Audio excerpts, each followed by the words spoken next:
Bismillahirrahmanirrahim. Assalamualaikum warahmatullahi wabarakatuh. Alhamdulillahirabbil alamin, wassalatu wassalamu ala asrofil anbiya'i wal mursalin wa ala alihi wa sahbihi ajma'in, amma ba'du. Baik teman-teman kaum muslimin dimanapun berada, di video sebelumnya kita sudah membahas tentang betapa pentingnya kita sebagai umat Islam untuk mempelajari yang namanya ilmu akidah. Nah, kita sudah membahas jadi pokok ajaran di agama Islam itu kurang lebih itu ada 3 pokok ajaran. Yang pertama itu adalah akidah, yang kedua syariat, syariah, yang ketiga itu adalah akhlak, gitu ya. Jadi bab tentang agama ini kita akan mencoba mempelajarinya perlahan-lahan. Namun karena seperti yang kita ibaratkan sebelumnya, ilmu akidah itu ibarat sebuah pondasi dalam sebuah bangunan. Apabila pondasinya kokoh, pondasinya kuat, maka kuat jugalah bangunan tersebut. Tapi kebalikannya, apabila pondasinya rapuh, tidak kokoh, maka juga nanti bangunannya akan mudah goyah, mudah roboh. Seperti itu. Makanya kita dulukan untuk belajar agama Islam itu perlahan-lahan. Buat teman-teman semua yang di luar sana yang ingin belajar agama Islam, kita bisa merunutnya mulai dari yang paling penting, yaitu akidatul Islam. Kita akan pelajari akidah Islam. Nah, akidah yang seperti apa yang mungkin teman-teman juga di luar sana kadang kebingungan gitu di dalam agama Islam sendiri. Kita kadang punya versi-versi akidah yang berbeda-beda. Nah, di sini nanti kita akan mencoba memaparkan akidah yang seperti apa, yang original, yang sebenar-benarnya, akidah yang diajarkan oleh Nabi Muhammad SAW. Nah, di sini mungkin teman-teman pernah mendengar istilah ataupun akidah Ahlus Sunnah wal Jamaah. Nah, buat teman-teman yang mungkin cukup awam dengan itu, saya sedikit menjelaskan terlebih dahulu. Sebenarnya akidah Ahlus Sunnah wal Jamaah itu apa gitu ya. Kenapa Ahlus Sunnah wal Jamaah menjadi akidah yang otentik gitu akidah yang sebenar-benarnya. Itulah yang akidah yang lurus, yang benar gitu ya. Sebenarnya Ahlus Sunnah wal Jamaah itu mungkin kita akan bedah sedikit dari pengertiannya dulu Jadi Ahlus Sunnah jadi ahlul itu ahal berasal dari kata ahal itu kelompok ataupun golongan.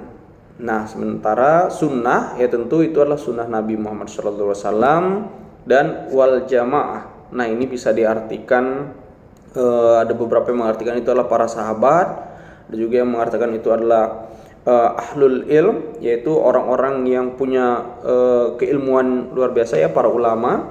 Ada juga yang mengartikan itu adalah asawadul azam atau mayoritas umat agama Islam gitu Jadi sebenarnya secara gampangnya gitu Ahlus Sunnah wal Jamaah itu adalah golongan atau kelompok kaum muslimin yang berpegang teguh kepada sunnah Nabi Muhammad SAW dan ajaran para sahabatnya serta juga mengikuti para ulama yang lurus yang dianut oleh mayoritas umat agama Islam. Nah, jadi secara simpelnya seperti itu. Jadi Ahlus Sunnah wal Jamaah itu akidah atau kelompok orang golongan yang mengikuti sunnah Nabi Muhammad SAW, mengikuti ajaran para sahabat dan juga para ulama yang lurus dan yang dianut oleh mayoritas umat agama Islam. Jadi kebanyakan dari kita, sadar atau tidak sadar, kita sudah mengikuti akidah yaitu Ahlus Sunnah wal Jamaah. Nah, nanti kita akan melihat ajaran akidah Ahlus Sunnah wal Jamaah itu seperti apa. Terus juga apa perbedaannya mungkinnya dengan beberapa perbedaan ataupun kesalahan dalam hal memahami akidah itu sendiri.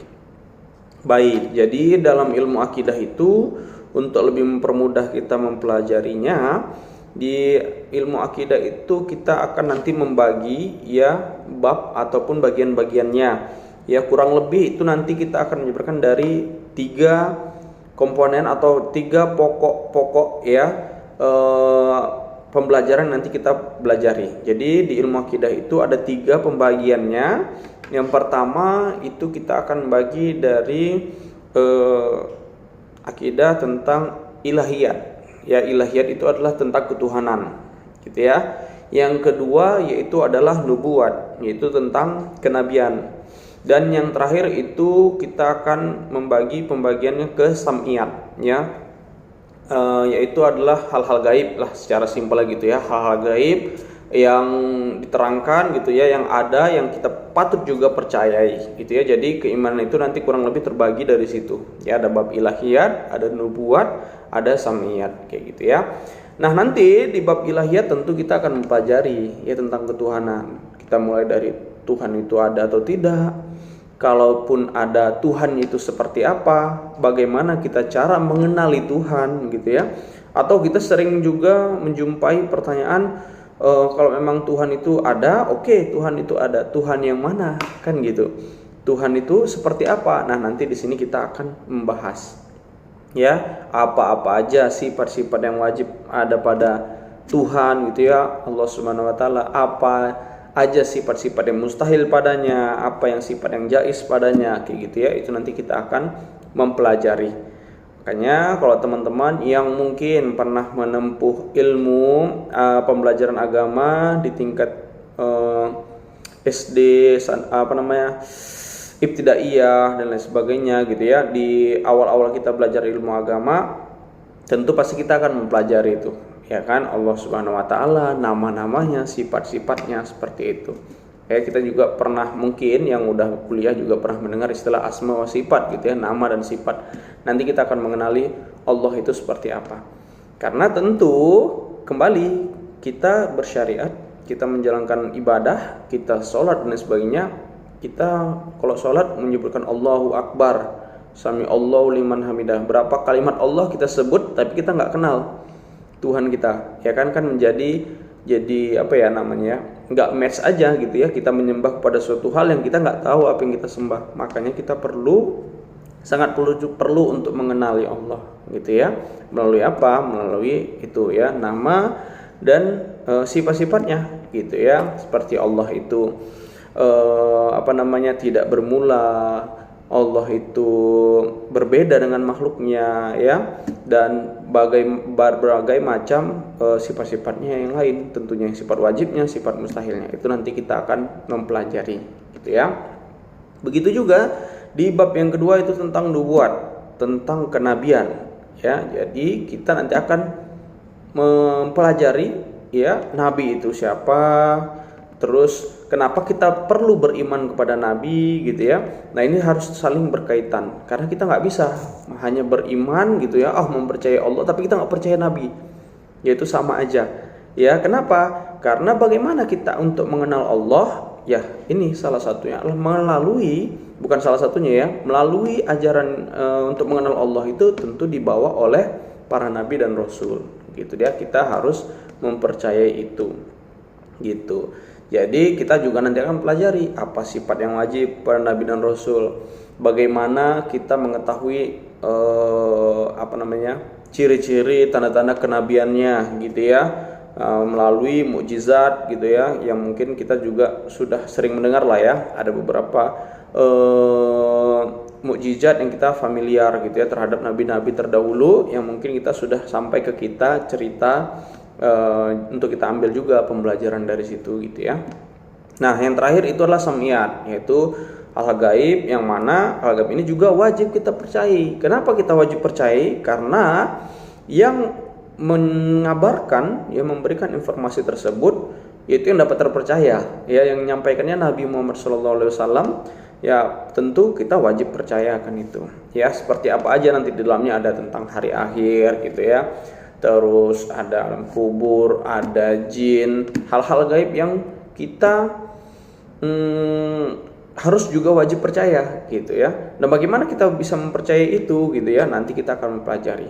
Nah, tiga-tiganya itu wajib kita pelajari dan untuk menguatkan keimanan kita. Nggak bisa tuh salah satu aja gitu ya. Kita hanya percaya Allah aja tapi kita nggak percaya para nabi kayak gitu ya, dan seterusnya gitu ya. Jadi itu nanti mungkin yang akan kita bahas di perjumpaan selanjutnya untuk lebih merincikan gitu ya, tentang pembahasan sifat-sifat yang wajib pada Allah gitu ya, yang mustahil dan juga sifat yang wajib pada Nabi Muhammad dan yang mustahil gitu ya. Terus hal gaib apa yang wajib kita percayai gitu ya. Apa semua hal gaib itu wajib kita percayai gitu ya. Misalnya kayak di Indonesia ini ada hal gaib itu, ada pocong, sundel bolong, suter ngesot. Apa wajib kita mempercayainya? Jawabannya ya tidak wajib gitu ya, karena itu bukan dikabarkan oleh Nabi Muhammad SAW. Mungkin kalau yang mengabarkan surga, neraka itu orang biasa, ya kan, manusia biasa, tentu kita berhak untuk meragukannya gitu ya. Tapi karena yang mengabarkan yang udah terkenal kejujurannya, tidak pernah berbohong selama hidupnya, ya, jadi tentu ya, dan kita sudah percaya dan membuktikan kenabiannya dan sebenar-benarnya gitu ya, dengan segala mukjizatnya ya, yaitu Al-Qur'anul Karim. Itu salah satu mukjizat yang luar biasa, yang mana hanya mukjizat itu diberikan kepada Nabi Muhammad SAW sebagai bukti kenabiannya. Ya, apa salah satu bentuk mukjizatnya? Ya, Al-Qur'anul Karim dari awal kemunculannya, awal kedatangannya itu memberi tantangan sebenarnya buat semuanya untuk bisa membuat kitab panduan hidup yang sedetail, sevisioner, sekomplit Al-Qur'anul Karim dari segi bahasanya, dari segi informasinya.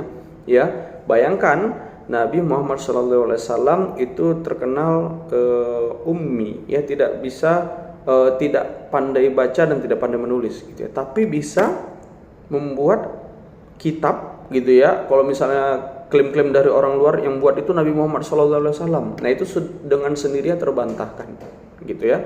Kenapa terbantahkan? Karena Nabi Muhammad itu secara riwayatnya itu nggak pernah belajar ya ilmu-ilmu keagamaan, tidak tahu baca tulis, dan tidak pernah itu belajar dengan pendeta-pendeta pada saat itu dan lain sebagainya. Ya, itu benar-benar menjadi bukti gitu ya, bahwasannya itu berasal dari Yang Maha Kuasa kayak gitu. Bagaimana mungkin Nabi Muhammad SAW yang tidak tahu baca tulis bisa membuatlah, kita bilang, kalau misalnya klaim dari orang luar bahwasannya itu adalah karangan Nabi Muhammad SAW yang di dalamnya terdapat kisah-kisah terdahulu ya, seperti Firaun, terus dari mulai Adam, Idris, Nuh, Soleh gitu ya, Nabi Musa, Nabi Isa, ada kisah-kisah Ashabul Kahfi dan lain sebagainya, itu tertuang gitu ya di dalam kitab suci Al-Qur'anul Karim seperti itu. Jadi dari situ nanti kita semua diajak berpikir sebenarnya.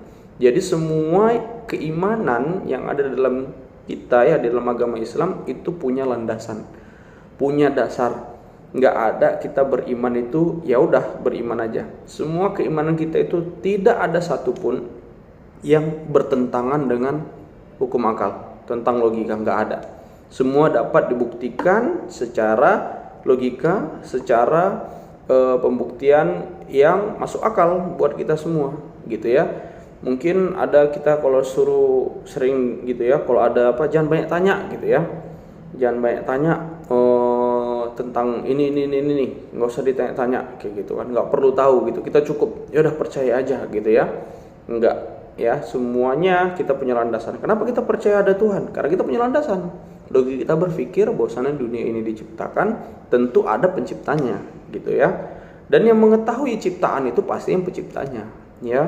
Seperti laptop, handphone, pulpen gitu ya, penciptanya lah yang tahu gitu ya, membuatnya dia lah yang tahu gitu ya. Alam semesta yang begini kompleksnya, begini luar biasanya, tersusun dengan baik, teratur dengan baik, tentu ada yang maha lebih kuasa. Itu logika kita udah pasti mempunyai pemikiran yang sama gitu ya. Terus bagaimana kita percaya Nabi Muhammad? Benar nggak betul-betul Nabi gitu ya? Itu juga dapat dibuktikan. Nanti kita akan bahas semuanya di video-video kita berikutnya agar kita lebih mempertebal lagi keimanan kita. Kita nggak hanya gamang gitu ya. Ini benar nggak ya? Benar nggak agama Islam itu yang benar? Benar nggak Nabi Muhammad itulah Nabi? Wah, ini pasti pertanyaan-pertanyaan yang kadang diklaim oleh orang dari luar non-Muslim gitu ya. Kadang merontokkan, menggugurkan keimanan kita gitu ya. Begitu juga dengan surga, neraka, akhirat. Bagaimana kita mempercayainya gitu ya? Apa ada masuk akal? Apa ada buktinya gitu ya?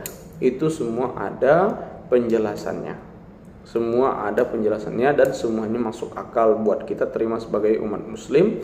Jadi itulah yang membuat kita akan akhirnya berujung pada keyakinan bahwasannya agama kita lah yang paling benar. Bukan paling benar ya, agama yang benar, karena kalau dibilang paling benar mungkin ada agama-agama lain yang benar gitu ya. Tapi memang agama kita lah agama yang benar, yaitu agama Islam yang datang ajaran dari Allah Subhanahu wa taala melalui nabi dan rasulnya gitu ya, yang sampailah kepada kita saat ini ajaran-ajarannya. Nah, kita tugasnya sebagai manusia belajar, beribadah, kita mengenal Allah Subhanahu wa taala, tentu kita bisa lebih imannya lebih kuat, tentu lebih kuat juga penghambaan kita, peribadatan kita di alam dunia ini gitu ya. Mungkin itu aja untuk di video kali ini. Nanti kita akan membahas secara perinci di pertemuan ataupun di video-video berikutnya. Mohon maaf kalau ada salah-salah perkataan, mungkin susunan perkataan yang belum pas rasanya. Ya, mudah-mudahan bisa bermanfaat buat kita semua. Kalau ada yang ingin berdiskusi, sangat diperbolehkan untuk di kolom komentar. Terima kasih semuanya. Assalamualaikum warahmatullahi wabarakatuh.